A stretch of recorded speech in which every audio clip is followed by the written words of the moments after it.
Another aspect that becomes very uniquely important in this new world is unstructured data, and because historically, the source of value in data came typically from databases, data lakes, structured databases.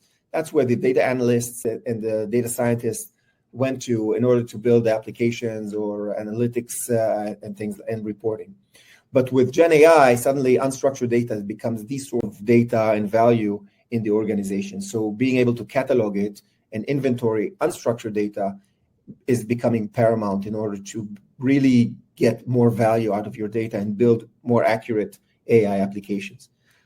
So that ability to catalog and find data that is unstructured is becoming very critical in the ability to effectively build AI applications. And that's something that we provide.